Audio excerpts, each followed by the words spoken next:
नमस्कार।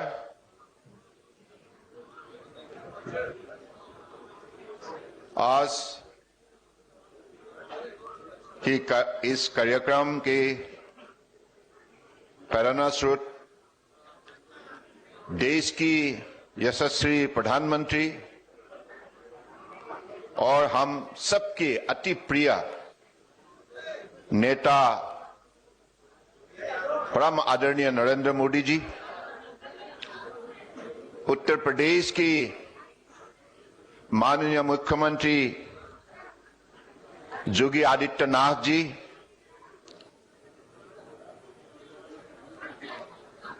ऑनलाइन से जुड़ी हुई गुवाहाटी से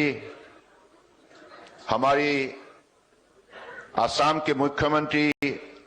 डॉक्टर हेमंत बिश्व शर्मा जी, बिहार की उप मुख्यमंत्री जो पटना से जुड़े हुए तेजस्वी यादव जी, हमारे राज्य मंत्री श्रीपद नायक जी, शांतनु ठाकुर जी और उत्तर प्रदेश की परम आदरणीय मंत्रीगण, सांसदगण, विधायकगण और बिहार, वेस्ट बंगाल, असम की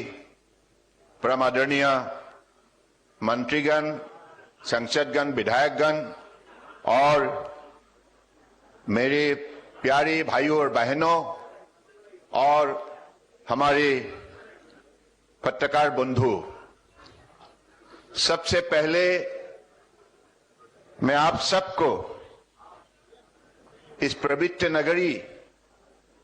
में स्वागत करता हूं। भगवान शिव जी का ये पवित्र नगरी है। ये पवन अवसर पर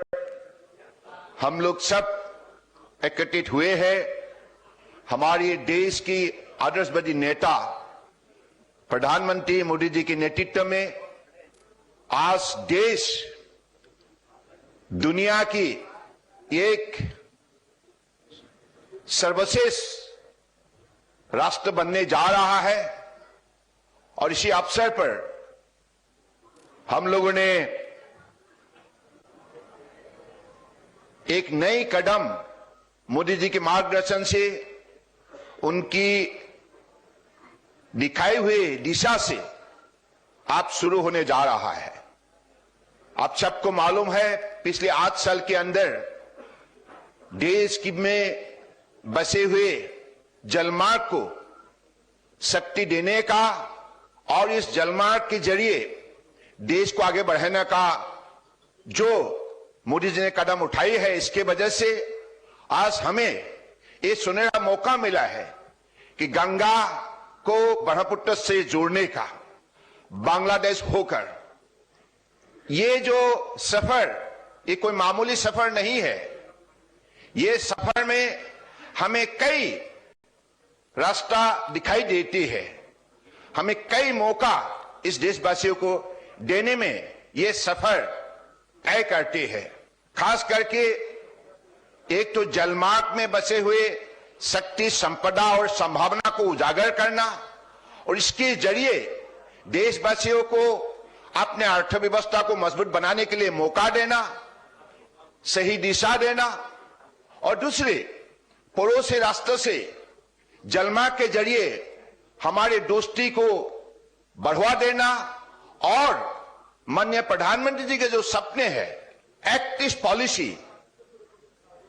के जरिए उत्तर पूर्व को भारत की अलग अलग राज्यों से मजबूती से जोड़ना और उत्तर पूर्व जो पिछली सरकार ने कभी भी ध्यान नहीं देते थे, सब पिछली इलाका के रूप में जाने जाते थे, उसी इलाका को शक्ति देने का जो उन्होंने एक्ट ईस्ट पॉलिसी के जरिए सपना देखा था, आज इस सफर ने उस सपने को भी साकार कर रहे हैं। तो मुझे लगता है कि ये हमारे लिए बहुत बड़ा उपलब्धि है। आज का दिन दुनिया की रिवर क्रूज के इतिहास में लिखा जाएगा, क्योंकि ये दुनिया का सबसे लंबे सफर है। 3200 किलोमीटर का ये लंबे सफर सफल रूप से इसको संपूर्ण किया जाएगा। देशवासियों के सहयोग से उत्तर प्रदेश, बिहार, झारखंड, वेस्ट बंगाल, बांग्लादेश होकर असम, यानी कि इस सफर के जरिए सिर्फ एक हमारे पर्यटन की ही रास्ता खुलेगा ऐसा नहीं, व्यापार वाणिज्य का भी रास्ता खुलेगा। किसानों को भी एक अपनी अर्थव्यवस्था को मजबूत बनाने के लिए मौका मिलेगा और विद्यार्थियों को अलग अलग, खास करके जलमार्ग के क्षेत्र में जो भी हमें कौशल चाहिए, इस कौशल को हासिल करके रोजगार इसमें निकालने के लिए उनको भी एक बहुत बड़ा मौका मिलेगा। और हमारे भारत को दुनिया में ब्रांडिंग करने के लिए हमारे 5000 साल पुराने सभ्यता, संस्कृति और आध्यात्मिक शक्तियों का ताकत के बारे में दुनिया की मानव समाज को भी ये दिखाने का एक सुनहरा मौका मिलेगा। मुझे लगता है कि माननीय प्रधानमंत्री जी ने पिछले 8 साल में जो सफलता हासिल की है,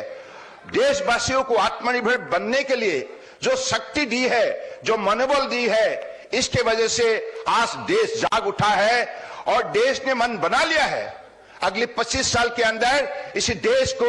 दुनिया की सर्वश्रेष्ठ राष्ट्र के हिसाब से खड़ा करेंगे। और आपके लिए मैं ये बताते हुए मुझे खुशी होती है कि ये जो जहाज,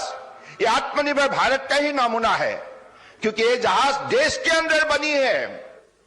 ये विदेश से हम लोग नहीं खरीदा है। यानी कि मोदी जी ने जो सपने दिखाए थे, इसको साकार करने के लिए हम सफलता प्राप्त की है। तो मुझे लगता है ये आज हमारे सबके लिए बड़े स्मरणीय दिन है, ऐतिहासिक पल है। और हम अपने देश को कैसे दुनिया के सर्वश्रेष्ठ राष्ट्र के हिसाब से हम खड़ा के, इसके लिए हम सब प्रतिबद्ध होना जरूरी है। इसी शब्दों का साथ मैं फिर से माननीय प्रधानमंत्री जी को हृदय से आभार व्यक्त करना चाहता हूं। आपने जो शक्ति दी है, इसके वजह से भारत सरकार की हर मंत्रालय देश की जनताओं का साथ मिलकर आज जिस हिसाब से देश को मजबूत बनाने में लगे हुए हैं, देश के विकास को तेज से आगे ले जाने के लिए आप लगे हुए हैं। और हमारे माननीय प्रधानमंत्री जी ने जो मंत्र हमें दे रखी है, एक भारत श्रेष्ठ भारत, ऐसी आज ये जो नदी का सफर है, ये जो क्रूज है, इसके जरिए एक भारत श्रेष्ठ भारत का मंत्र भी हम साकार करने जा रहा है। इसी शब्दों का साथ फिर से आप सबको हृदय से धन्यवाद देते हुए, और आप सब लोगों से ही अपेक्षा है कि ये यात्रा यहां से शुरू होंगे तो आज परम आदरणीय प्रधानमंत्री की पवित्र हाथों से इसका शुभारंभ होगा। और गंगा और ब्रह्मपुत्र दोनों नदी के पार में अलग अलग जो कार्यक्रम हमारे माननीय प्रधानमंत्री जी की निर्देश के मुताबिक हमारे यूपी में आज 5 कम्युनिटी जेटी का लोकार्पण, और हल्दिया कलकत्ता में मल्टी मॉडल टर्मिनल, और गुवाहाटी में maritime skill development centre for north east का लोकार्पण होंगे। और साथ साथ में बिहार में 5 जेटी का आज शिलान्यास होगा, और गुवाहाटी में भी पांडु में ship repairing centre, elevated corridor का भी आज शिलान्यास होगा। मुझे लगता है कि इन कार्यक्रम के लिए माननीय प्रधानमंत्री जी ने जो समय हमें दी है, आशीर्वाद देने के लिए हमारा बीच उपस्थित है, इसके लिए मैं फिर से हृदय से भक्ति भावनाओं से प्रधानमंत्री जी को कोटि कोटि प्रणाम देते हुए आप सबको आज इस अवसर पर उपस्थित होने के लिए धन्यवाद देते हुए मैं अपनी स्वागत भाषण को यहीं विराम देता हूं। धन्यवाद। जय हिंद।